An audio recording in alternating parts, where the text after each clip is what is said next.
I don't know how you lose yourself out of that. That's definitely elevator music to me.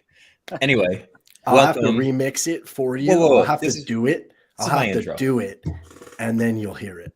It takes a little soul. Okay. It needs to be slowed down a little bit, I think. That's good. The soul remake of Lose Yourself. I'm sure that one will be a hit.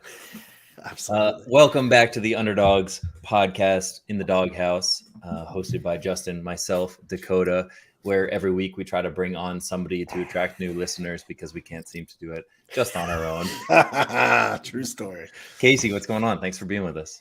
Of course, yeah. Thanks for having me come on, guys. I felt it only right to bring Casey on, particularly for a Q&A episode, since every week he's usually answering the questions for us in the comment section. 100%.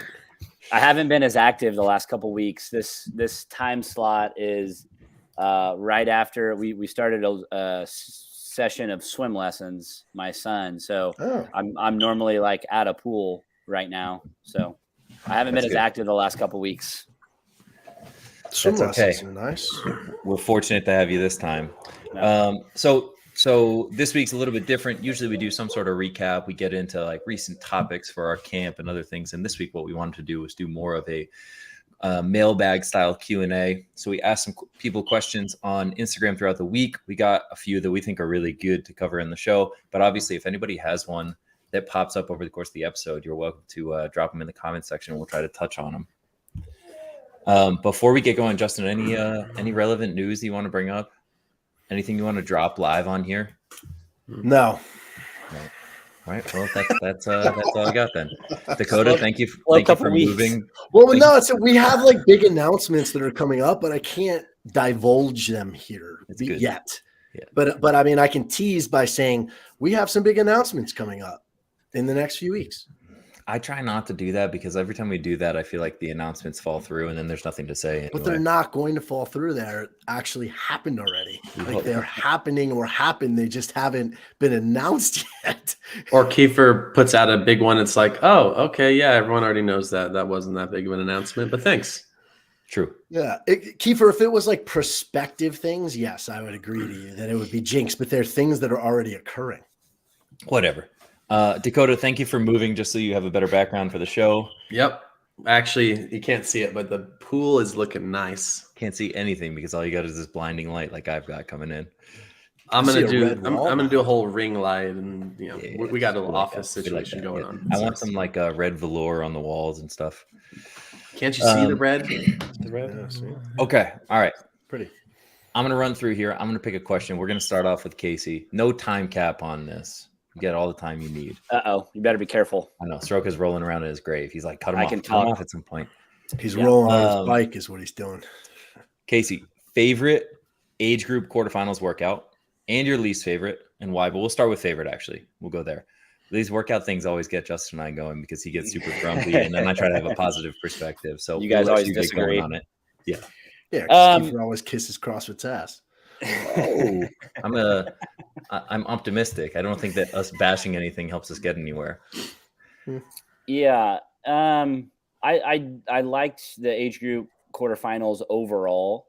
Definitely had some things I would have probably done a little differently if I was the one calling the shots. But overall, I liked them. I thought they were pretty balanced. I like them more than the individual quarterfinals. I just thought there was a little bit too much craziness. Like I always want there to just be the athletes just be able to like express their fitness. So a little too much craziness in the individuals. Hey, shh. Sorry, that's my dog's crying because I have other friends other than her. That's okay. We got Dakota. Dakota needs a battery and a smoke alarm. So. No, yeah. So my favorite one was probably number one. It was the lunge variations and gymnastics variations. That probably wouldn't have been my initial favorite just looking at them, but I feel like that one really had a lot more fitness aspect to it than I thought it was going to. I thought that one was just going to be like all the gymnastics freaks were just going to be able to dominate that one. The times ended up being a lot faster than I thought they were going to be. And so I think it really just came down to like people's capacity as well as their like pacing and strategy. The people that were able to, manage grip fatigue and not let that really become a limiting factor. And it just came down to their ability to keep moving. It seemed like kind of were the ones that came out on top. So I think I probably liked that one the most. As far as the one that I disliked, well, I should say I feel like I would have really liked the AMRAP that was before the AMRAP lift combination. Those are usually like my favorite types of workouts because I feel like it helps to kind of balance out strengths and weaknesses the most. But the AMRAP, I think and I like AMRAPs that kind of come down to, again, kind of that same idea, the ability to just almost turn it into an aerobic piece. The fittest people are able to just kind of keep moving. But I think that the handstand push-ups compared to GHDs and box jumps, the GHDs and box jumps just became rest for people to stay unbroken on the handstand push-ups so that you didn't have to do extra wall walk reps. It's almost like you could have just done a 5-minute AMRAP of all facing strict handstand push-ups and you would have the exact same outcome. And that's exactly. I think that's what you're saying. That's when I don't like workouts, is like, if you broke this down and you just pick that one thing that's bottlenecking and that would be the same outcome, then it's not that fun of a workout anymore. You just assume who's best at a single skill. Yeah. And I think you could have probably had a workout with the same movements, but structured it in a way that everything there is a fitness aspect of it and not just who's going to have the best handstand push-ups and who's going to be able to recover on the other things the best to keep them unbroken. So that, I guess maybe that was my least favorite, but it had the potential to be my favorite because I do like that combination of movements.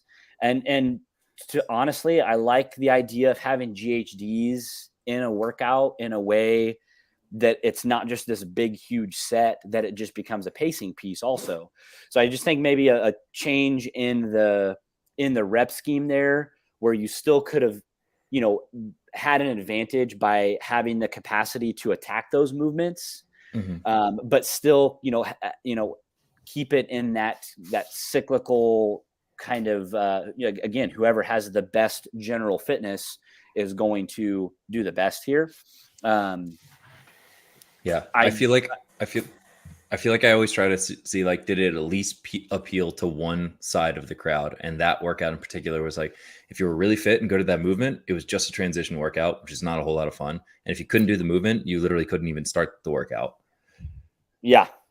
Which there were some people that were on the boat there, and it's like, if we can try to structure this in a way that there's still a workout there, or, maybe the age range that they had the switch to the standard handstand push-up was a little bit too old. Maybe they should have started that a little bit younger, because again, then it's still the people that are best at handstand push-ups are probably going to have a little bit of an advantage there.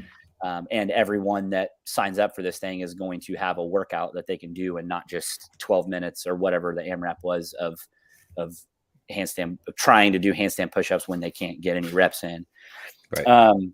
I did, of course, I think I've probably a lot of people are on the same boat here. Didn't love the shuttle run, the 1,000 shuttle run workout, which, like, honestly, I think that the idea is maybe there, so in some way, a workout that it's hard to do endurance based workouts in an online format in the truest sense of just something that's long.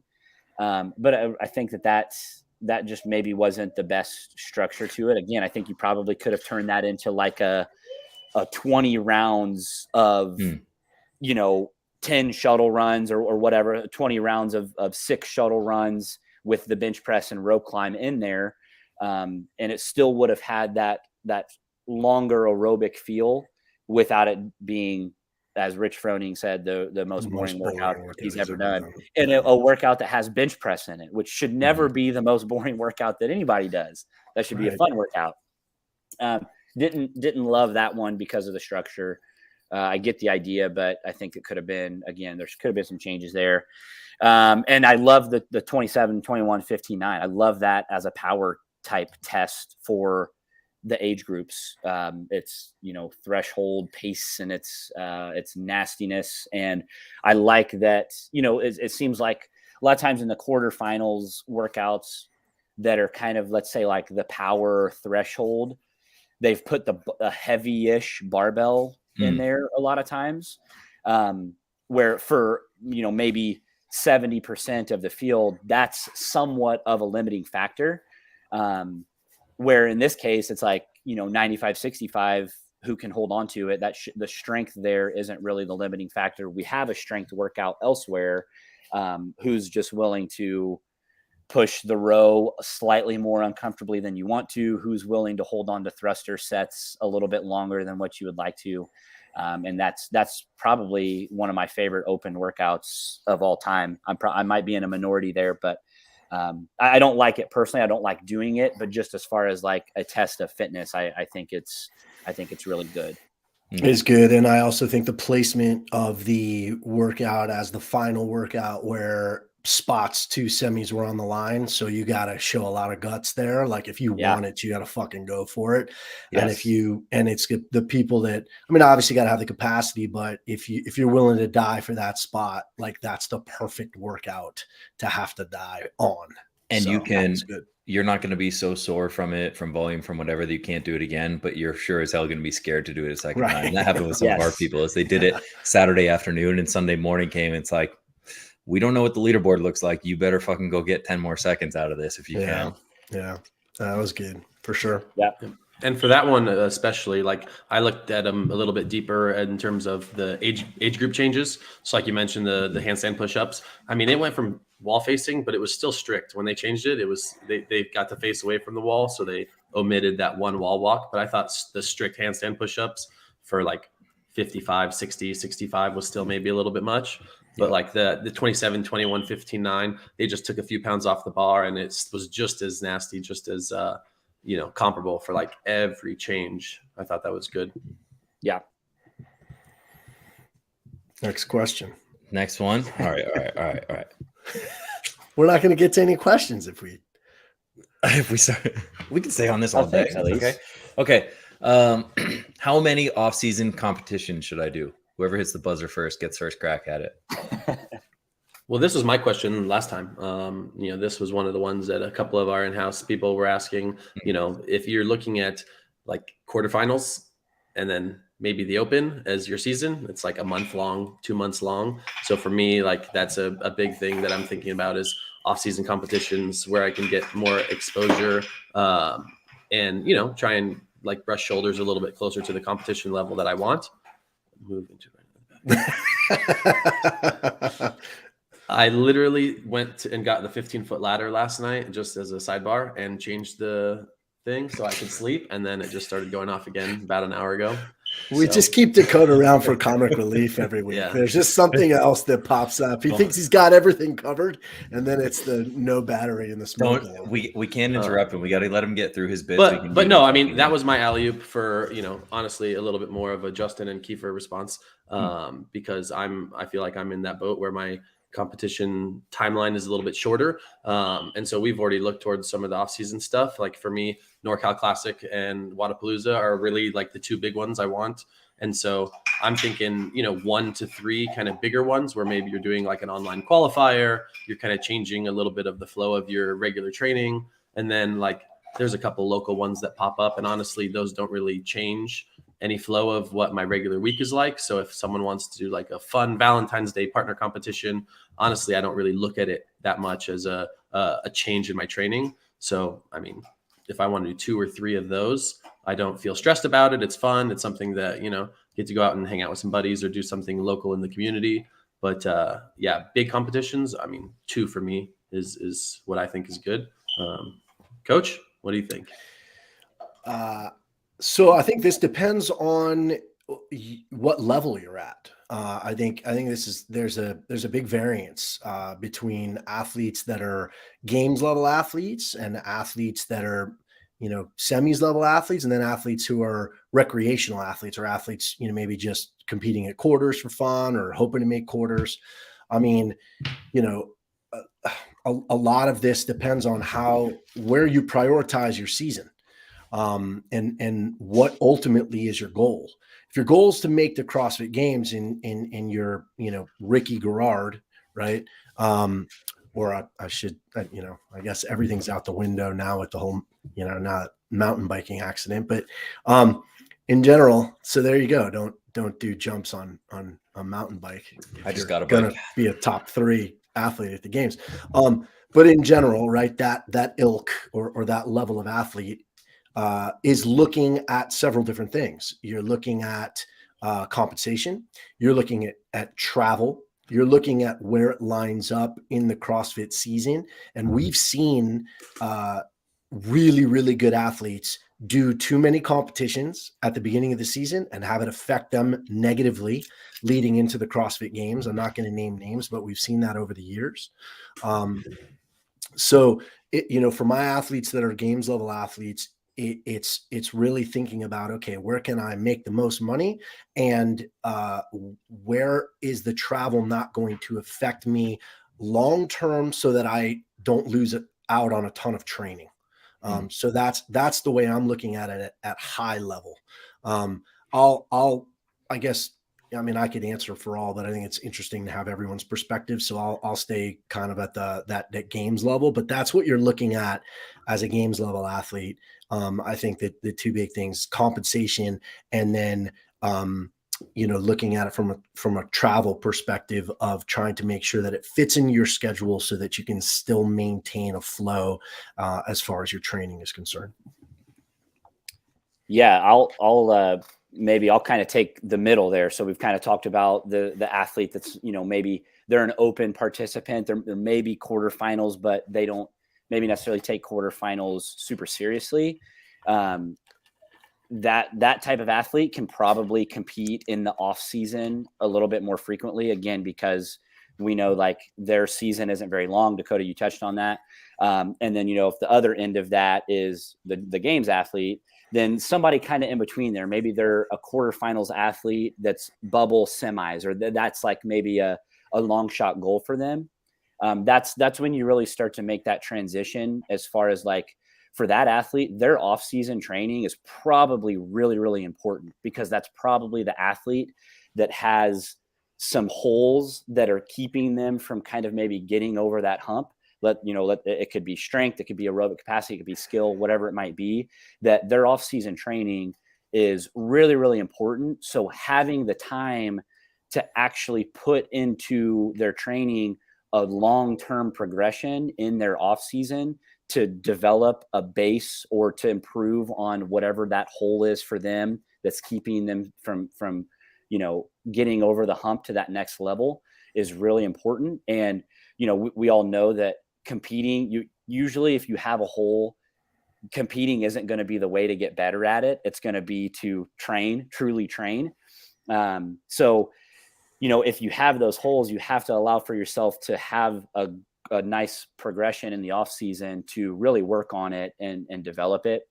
So for that person, maybe they need to start looking at, let's not look at as many of the kind of local type competitions. Let's see if there's some of these bigger off season competitions, whether that's Wadapalooza trying to qualify as intermediate or RX, or, something along those lines, that you can now kind of structure your off-season training progression around those things as almost practice for your season, right? You could say something that happens in November is a good time frame, just for example, where we can have like a summer off-season training progression, an early fall pre-competition phase, and then that would be like a good practice for them to get some competition in the off-season. But yeah, the frequency there, you definitely want to cut down a little bit so that you're giving yourself just time to work on those things that you need to get better at. Yeah.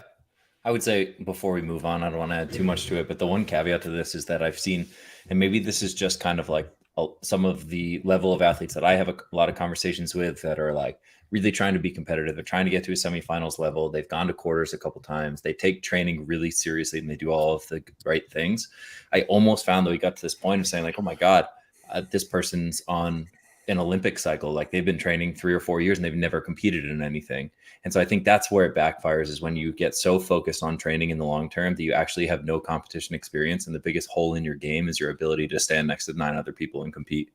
And so I think that's when it goes backwards, where it's like, okay, like your training might be best served sometimes competing, because you're going to learn what that extra gear is like. You're going to learn that there's a difference between pacing for multiple pieces in a training session and going out on the floor and competing and trying to burn it down a little bit. And I think it takes away some of the competition anxiety. Whereas when you put every competition on this pedestal as the most important competition you've ever done, then it can be really easy to fall into a trap of performance anxiety. I think, to piggyback off of both what Casey and Kiefer just said, and it kind of ties in, is for that level athlete, I think taking a look prior to the season or prior to the competition year and prioritizing 1 or 2 events where you can get a good block of training in, and then that's your barometer. That right there is preparing you and letting you know if what you're doing is correct. It's also helping you gain experience. And there's no substitute for experience in competitions. So I think, that kind of takes what you guys both have said and allows you now to be able to really prioritize your training, but then have something at the end of that to be able to now test yourself. And then there was one thing I didn't think about, which doesn't apply as much now, but I think it will in the future. If you're looking at it from the professional perspective and those that are professional athletes, the year that there were the sanctionals, there were a lot of athletes who were looking at the season very differently. They weren't prioritizing the CrossFit Games. They were prioritizing being a professional athlete and making as much money as possible.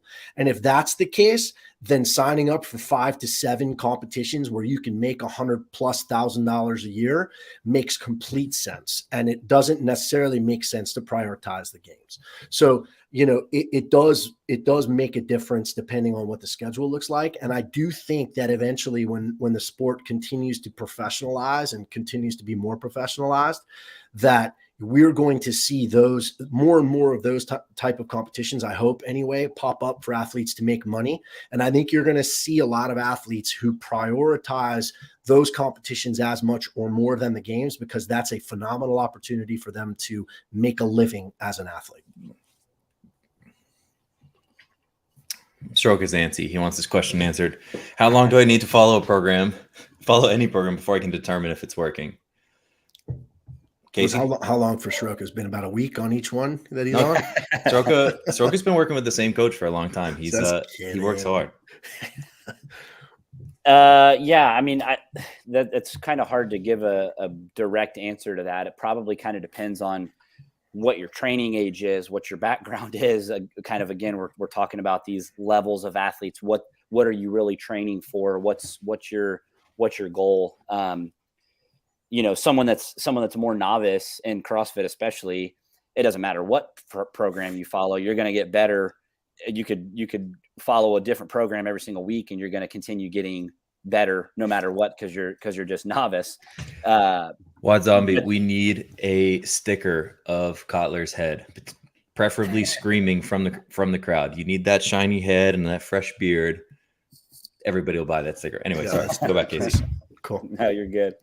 But for someone that's more experienced, that has several years of training under their belt, it takes months if a program is being structured with long-term progression in mind. It takes months to see.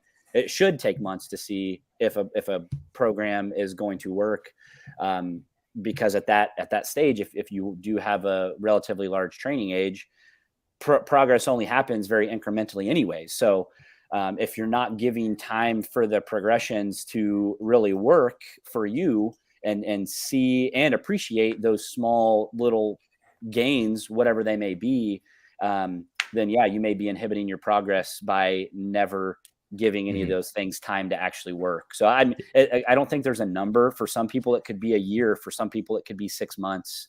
It just kind of depends on what level they're at.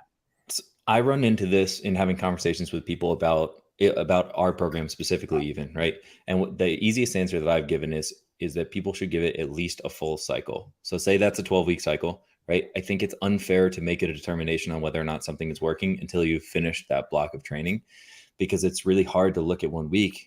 Or it's really easy to look at 1 week and get anxious that it's different than what you're used to doing. Like maybe you're used to just doing 3 or 4 Metcons a day, and you go to a program that's structured with skill development work and monostructural conditioning work and lifting, and maybe you get a Metcon, but the whole day looks much less sexy than you're used to. Like you have to see that through and appreciate the results you get to be able to understand what's happening in that process. And I think that that's really hard for just an athlete to do.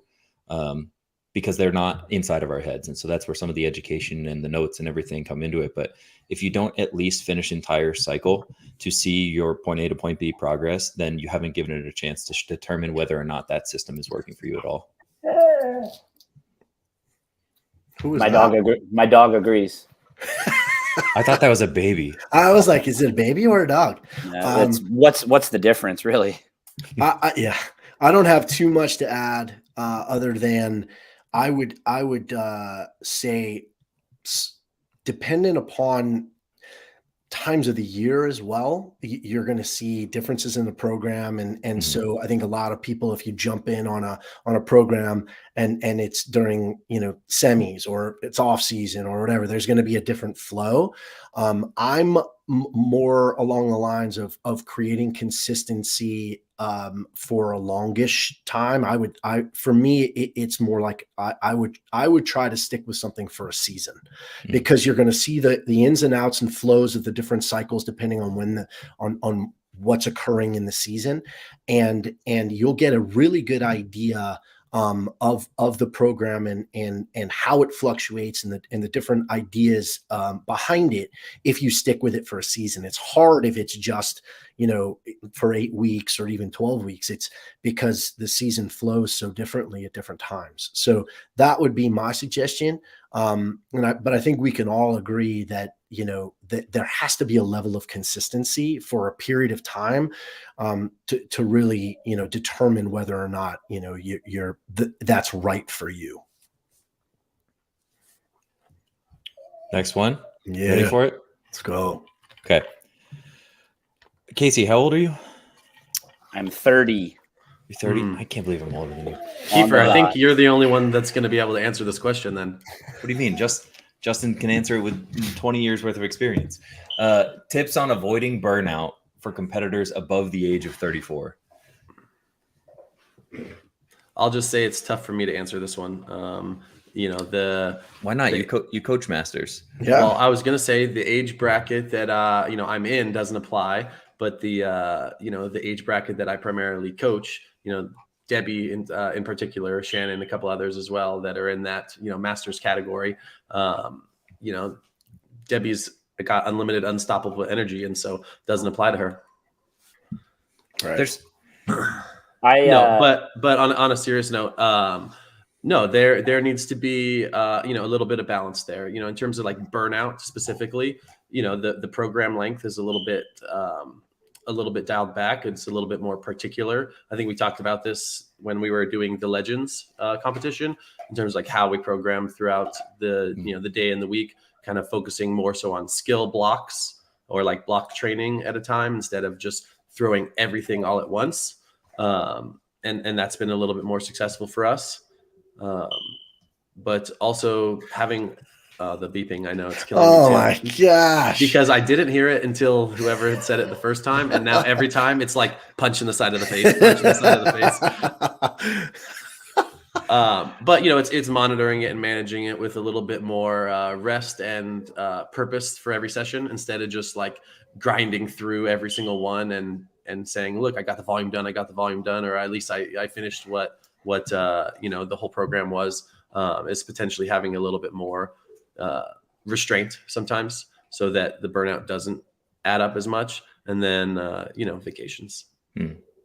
Yeah, I would say I feel like just focusing on quality of training instead of the quantity of it, and not stressing quite so much about intensity, and knowing that because you're an older athlete in general, because you probably have other outside life stressors because of all of these things, your intensity is going to ebb and flow naturally, as will your time in the gym. And so just going in and being able to focus on what you can control, checking the boxes for the day, and knowing that like you're going to have high days and you're going to have low days, and most of them are going to sit right in the middle, makes it a lot less stressful. I think that my assumption is that a lot of athletes 35 and older that are competing in CrossFit come from a very competitive athletic background, or they have that kind of that competitive side to them, and they really they want to push all the time. And so it's so easy to want to like get the most out of everything and be pissed off if things don't go well. But I think the older you get, the more empathy you have to have for like yourself in your scenario, and know that like some days you don't got it, and 70% is much better than 0%. And it's not worth banging your head against the wall trying to do things that just aren't there. And so I think that makes the training process more fun. And I think that that's a big part of avoiding burnout for an older athlete, is like not putting so much stress on yourself every day. I think to piggyback off that, I think there were some great points there. The thing that I want to focus on, just because it's such a reality for, I wouldn't say everyone, but the majority of us, that are over 34, 35 plus, is the recovery aspect and the sleep aspect, because of responsibilities, kids, work, etc. The reality of the situation is that above 35 plus, right, the compensation tends to be much less than it is for the open division. The reality of it being a full-time job is now no longer the case. And so at the end of the day, your recovery is so important, and listening to your body, waking up, if you're coming off a 2-hour sleep because, you had 2 kids that were sick, and, you weren't able to rest, you weren't able to recover, and you're trying to go in and you take a look at the program, and, you got heavy back squats, and you got this and you got that. It's a recipe for disaster. So ultimately, cutting yourself a little bit of a break, and listening to your body, the ability to remain consistent as a master's athlete is imperative to success. And the problem is that we see heightened injuries, and a lot of that comes from the lack of recovery and the inability to recover, because we, at the end of the day, because of the lack of sleep, and then not listening to the body, and then pushing it past what it's really capable of doing. And I think ego gets in the way a lot when it comes to that. You think about what you were able to do 10 years ago, and it makes you pissed off. But the truth of the matter is, if you want to have longevity as a master's athlete, then you've got to wake up every day and almost take each day independently from the day before, because you could have felt awesome the day before, and then the next day you wake up and you fucking feel terrible. And that's the reality of the situation. And I think you have to be in touch with yourself so much more, because when you're 18, 19, 20 years old, there are certain things you can get away with that you can't get away with. And that's not to say you should treat your body like shit when you're 18 to 20. You want to develop championship habits, but it's so important once you're 34 plus. And I think it's just remembering to cut yourself a break. And some days you're going to have it, and some days you're not going to have it. And you've got to make sure you're listening to yourself so that you can create longevity and consistency. Yeah, I'll just add a couple quick things to that. And Justin, I was going to say the same exact thing, that the difference in the focus that you have to put on recovery, the older you get, we all feel it the older we get every single year. If you can feel that change happening. And I think probably maybe part of the problem is that at this point, there are people that are 38 that have been doing CrossFit since they were 25. Potentially, right? And so the way that they behaved when they were 25, whether it's the training that they could manage or the way that they could recover, maybe without making it a big focus, you have to change somewhere in that time frame, one or the other. So I think what that comes back to potentially for some people is really, really looking at what their intent and their purpose is. And, I know the question is worded as competitors, but you have to really ask yourself, is that truly what your intent and purpose is with your training at this point still? Because I know a lot of people who, when they were 27, 28, 29, didn't have kids, could train multiple times a day and eat right, yada, yada, yada. They were competitors, and they maybe transition their lifestyle into, I'm now a parent. I have a more important job that I have to focus on. whatever those changes are, they continue feeling like they need to train the same way that they did when they were 27 and they were a competitor, but they're not actually trying to build their life or create the habits that a competitor needs to have to handle that workload. And it's a lot of people can have a very hard time seeing that there can be value in training and fitness that doesn't look the same as it did when they were a competitor. And that's all they have to kind of really compare to or look at, because that for them was the prime of who they were as an athlete or however they related to fitness. So I think you really have to look at, what's my intent? What's my purpose? Am I still a competitor? Am I still an athlete? Or should I now be focused on training for the sake of health, longevity, vitality, whatever, independence? And what do those two things look like? And the only other thing I was going to add was get a coach that can tell you those things of like, should you take a day off? Should you be working hard now? Should you take it easy? Have a coach or have somebody who can give you that feedback, because sometimes it's hard for the super competitive, driven person that's always been able to, have that mental toughness or push through those tired days to say, okay, actually long term, it's going to be better for me to take the day off because I only got 2 hours of sleep last night. I'm going to take a rest day so that I can live to fight another day. Sometimes having somebody else to tell you those things just helps to validate it. I like it. All right. We dug that one to the ground. Jordan Wilson put a couple in the comments that they're right up Casey's programming alley. I want to start on the Zone 2 one. How important is Zone 2 work, and how often do your athletes do it in the off season? I like this one because I have strong feelings about this and the way that some people use it. So Casey, kick it off for us. Yeah, I mean, I guess just to answer the question directly, it's really important, and call it what you want. I think, it's really easy to use the term Zone 2 and think that there's, something super, super special about it. It's a easy aerobic sustainable work that puts you within that heart rate range that you're able to have a conversation, but you're still breathing a little bit. There's many benefits that it has. We could go on and on about, just developing the aerobic system, training the body, how to manage and deal with fatigue, blood flow for the sake of recovery, lymphatic flow for the sake of recovery. So it's important to have that implemented in your training in some way, shape, or form. I look at it as all of my athletes, whether they're a competitor or they're just someone that's training for the sake of fitness and vitality, do quote Zone 2 work in some capacity almost all year long, because it is just the best way to either develop the aerobic system for long durations, or to aid in the recovery process for the other work that they're doing throughout the rest of the week. So yeah, important. Yes, absolutely. 1 time to 2 times per week, depending on who the individual is, what their training load is, what their frequency is. Mm-hmm. Yeah. I feel like, so it was like the second Fraser came out and said that he did 90 minutes of Zone 2 work 3 times a week. Everybody thought that was the ticket and that's what they needed to do. Correct. But what they don't realize is that most people, if they took 4.5 hours a week to do Zone 2 work, they wouldn't actually do any CrossFit anymore, and they're not going to get better at CrossFit. Maybe if they did in the off season, maybe they're building the base that they need for it. 2, very few of us could go from 0 minutes of it to sitting on the bike for 90 minutes without your ass going totally numb on it. And 3, like there's a pretty significant muscle fatigue component of that goes into it, where half the people doing Zone 2 aren't even in Zone 2 because they can't pedal fast enough for that to be relevant on the bike, because they just get tired doing it. And so I feel like the idea of sitting on a C2 bike for 45 minutes or more and be like, oh, I'm going to get fitter by doing this really easy thing, is exactly the opposite of what we want people to think of. It's like, yes, it's easy relative to the high intensity that we're looking at in CrossFit, but there's still an effort being put forth.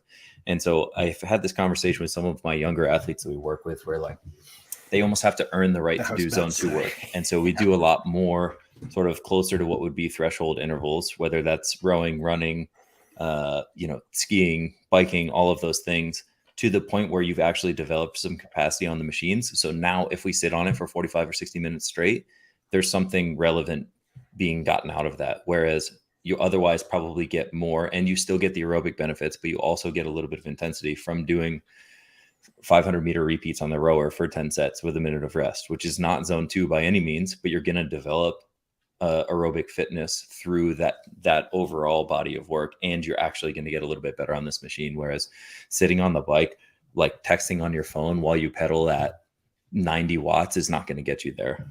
So is it important? Yes, probably to an increasing degree, the higher level you get at and the more time you have for training and the bigger your total body of work is. But there are probably boxes to check along the way, I guess, is what is like my add to that, right? Yeah, I agree with you. I agree with you 100%. I kind of feel like you need to earn it. And it was funny. There's a buddy of mine in Australia who put a video out talking about everyone talking about zone 2. And he was just like, you don't understand. He's like, everyone's looking at these top CrossFitters, the best in the world, talking about doing zone 2. But they have all learn the ability to suffer. They're so fit and they're so good at suffering, and they're so good at the glycolytic phase, that 8 to 15 minutes where where they've done so much of that to develop fitness, that they've earned their zone 2, that now they're looking to that long aerobic. But at the end of the day, as a competitor, there's so few events when you look along the year that line up to that. And so, yes, it's helping you build your aerobic capacity, but what's going to be more important, 95% of the time, is developing that range of, 5 to 18 minutes of being able to move at a pace that's definitely not zone 2, and that it increases your ability to suffer. I mean, to put it bluntly. And so I think, like Kiefer said, when Matt came out with that, and then, Hinshaw talked a lot about it, it's just become like the new in vogue thing to do. But at the end of the day, if you want to talk to the best CrossFitters in the world and what they've spent their most time doing to develop their fitness, it's the classic, time domains that we see in most of the CrossFit workouts that we do, on a daily basis. And if you haven't read it, Casey wrote a good bit on his Instagram that we just reposted to the Underdogs Instagram today about interval work, and that kind of like, hopefully to tie this up and answer the question of where we're saying that middle ground is talks a lot about the intervals, sort of that threshold level of intensity, getting better on machines, and how that will help you a little bit on both ends of the spectrum there. And I think that's probably like, if you're telling somebody that has done very little conditioning at all, they just do class programming, where they could find a lot of benefit. I feel like if you only have 1 or 2 sessions of 30 to 60 minutes a week, you probably get more bang for your buck there. If you're a competitor that's looking to get to a next level and you're doing a lot of the right things, zone 2 is probably something that can help push the needle for you quite a bit if you haven't been doing a lot of long aerobic stuff a couple times a week. Next programming one, we'll let Dakota take a rip if his little beeper's done. Yeah, no, I was just letting it sit on mute as long as possible. Next one. Let's jump to the next one, and we'll get you. What is the next one? All right. It's also from Jordan Wilson. These are good questions.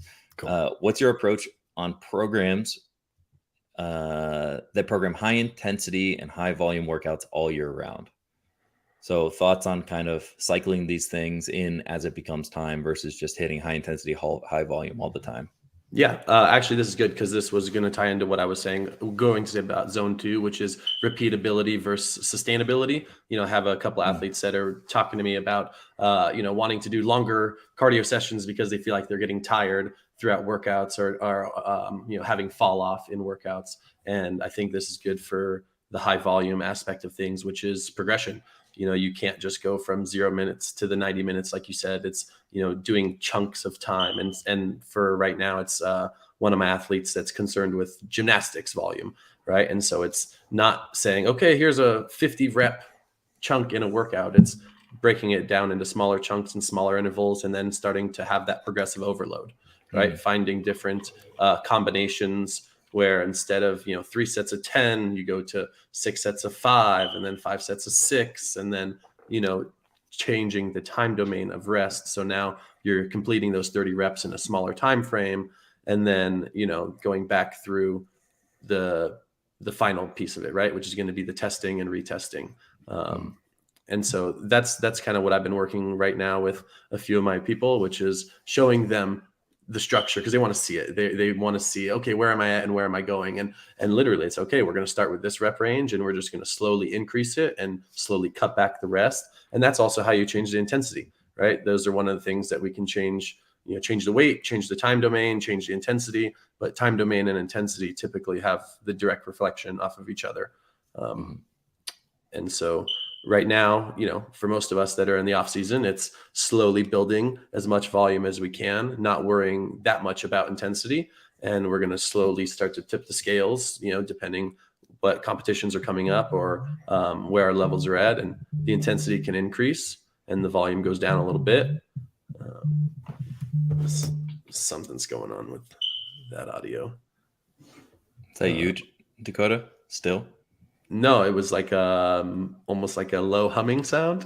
Someone's phone was ringing, I think. Oh, okay, that makes sense. But yeah, that kind of you know, is my thought on it initially. You know, it's a year.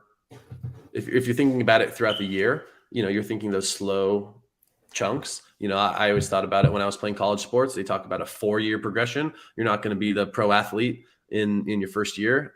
You're not going to go 30 ring muscle ups just because you can do 1 or 2. And so we're just starting to build that. I'm going to mute this because it's killing me. That's good. We'll let Casey take over. Yes, I know, Blood Zombie. It's the smoke detector. We all know it's me. It's me. Everybody can point to me and talk about me in the comments. I actually think it's kind of funny. So it's a little bit of comic relief during this thing. Yeah. I mean, I think Dakota, I'm pretty much answered it there, that like, if you, again, I kind of touched on this earlier too. If you have weak areas, just training them in intensity or trying to train them in volume that you're not capable of isn't probably going to help you. I mean, I guess it's kind of a broad question also.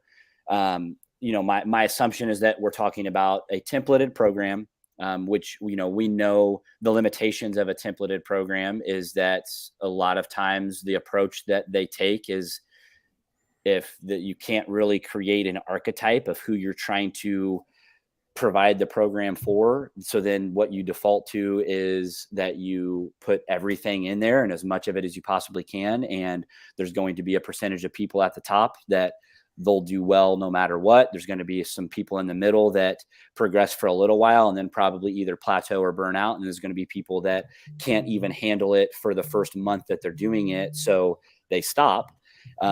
Which I think is probably one of the best things, shameless plug, the best thing about Underdogs programs is that we've tried to create as many levels as we can.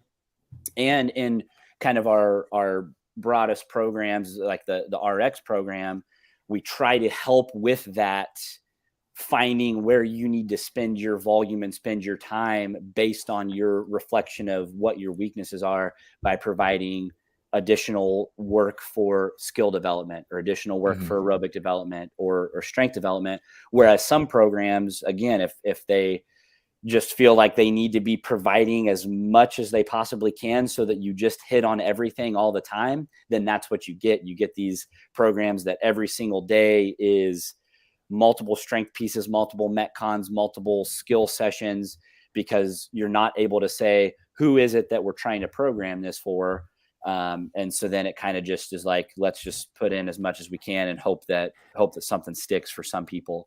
And we, so again, we know what the limitation of that is that a lot of people that are following a templated program, they're probably not able to create their lives around recovering from training that matches the volume of the games competitors that are plugging that programming. So they're gonna have, something's gonna fall off the wagon eventually. They're either gonna get hurt or they're gonna plateau, or they're just not gonna be able to get all of the things in that the program's asking of them. So they're not gonna be able to make progress from them anyways. Yeah. Yeah. And I would say, like, assuming that the question is looking at high volume and high intensity workouts as what we think of as like a semifinals or off-season competition or a CrossFit Games type of workout.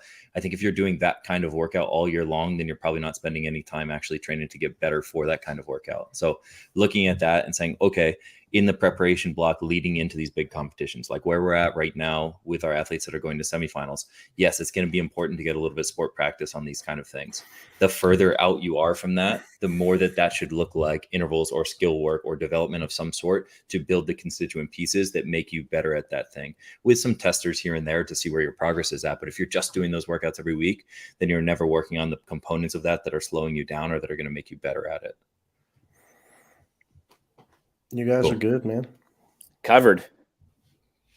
Oh, nice. Look at that. Yeah, nice shirt.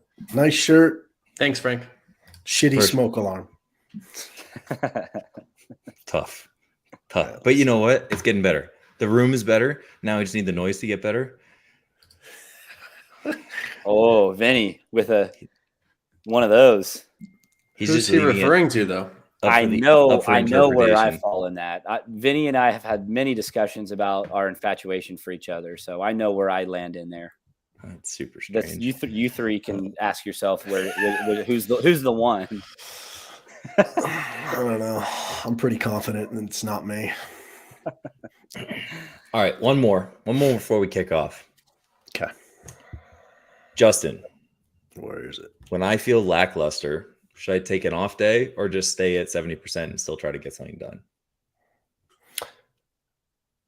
No other context. That's when I feel lackluster, should I stay at 70% or take the day off?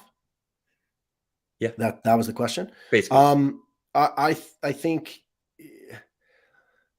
I would say if there's a definitive injury or you've got something that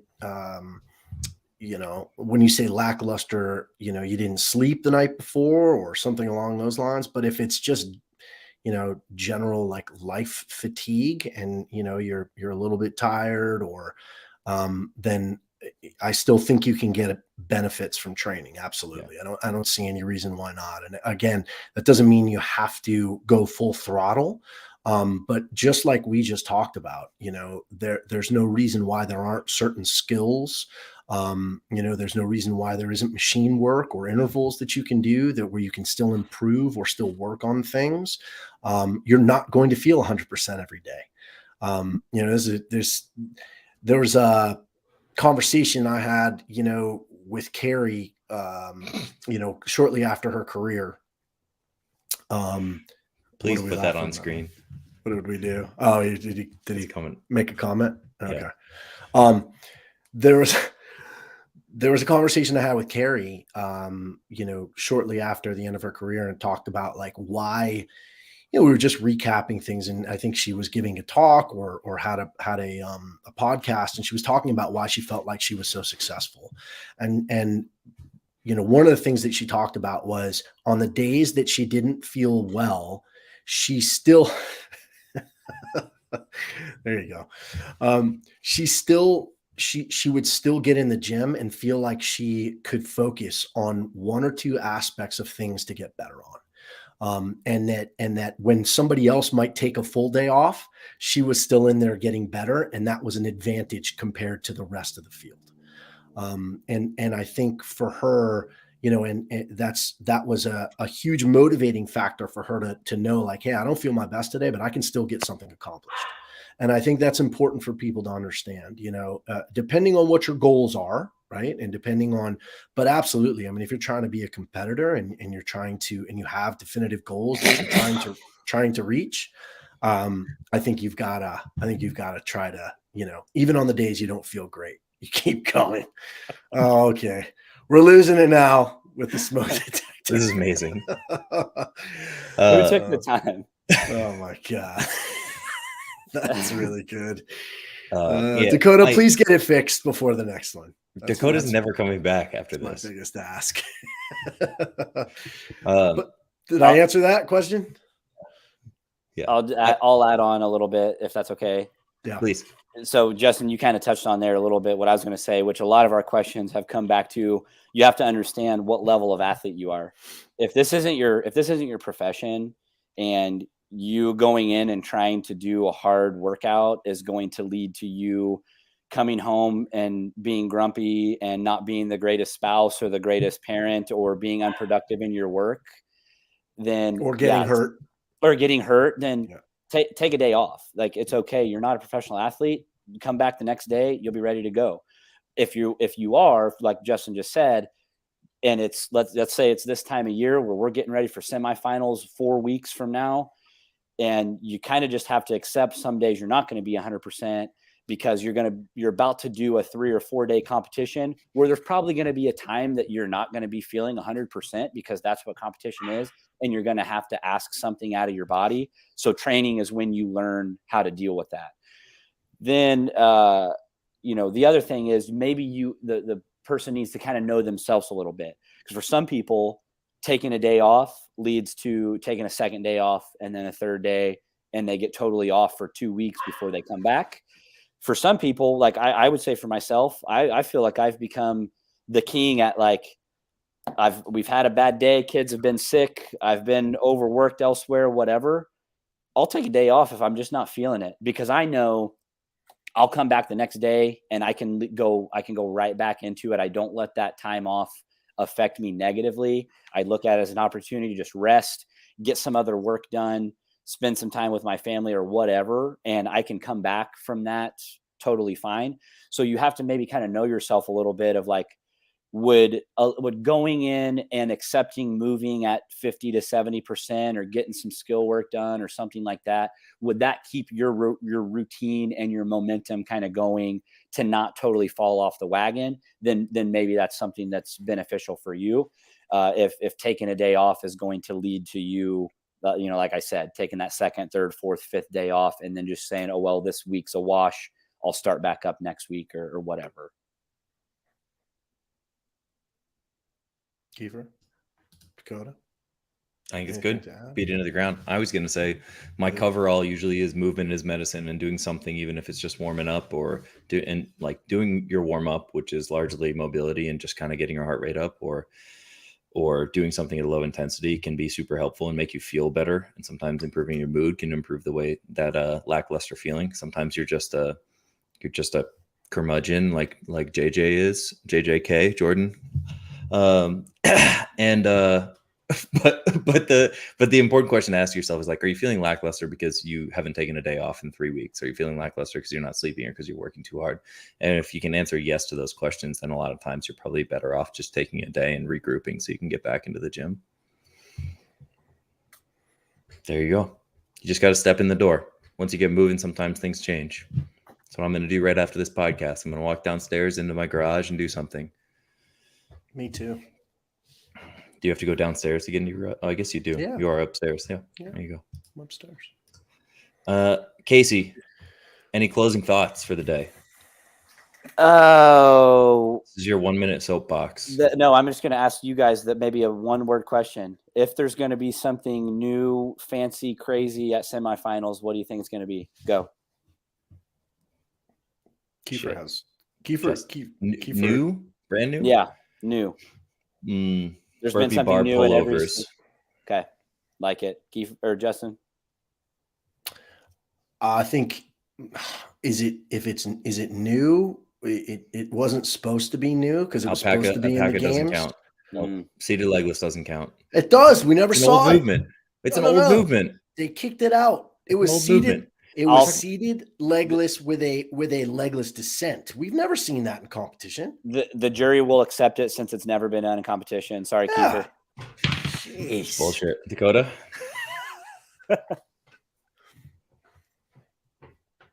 No, you're muted. No, we prefer you this way, but it's hard to understand. Smoke detector snatches. Yeah, smoke. Yeah, battery changing for time. Yeah. No, I mean I like the burpee, the pullovers. You know, it seems like we saw that. Your own. You need an original thought. My own sandbag clean ladder for time instead of for weight. I don't know. Oh my god. Never mind. I was trying to have no answer. I was doing the polite thing. If you don't have something productive to say, don't say anything at all. Casey, what do you think? I think the seated legless too. Sorry, I'm taking your answer, but that would be a good one. I think, yeah. I would prefer to see pegboards at semifinals. I think they belong at the semifinals level now, and then keep the seated legless for the games. I just hope we don't see triple unders, because I think that will be a judging disaster. So I just hope we not. I hope we don't see it. Not that I don't think they're super cool, but man, oh man, I just think, you know, you spring triple unders on judges that are already mediocre at best, and it's gonna be a disaster at semifinals.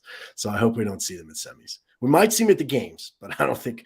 Please not at semifinals. All right, folks. Soroka, Dakota's smoke detector. Thank you all for being here. Casey, Thanks, you're the man. guys. Thanks, bro. Yeah, I appreciate it. Oh yeah, smoke detector. Until next time, this was fun, Casey. We have to have you on more. Yeah, I'd love to. Cool. All right. Bye, y'all. Bye.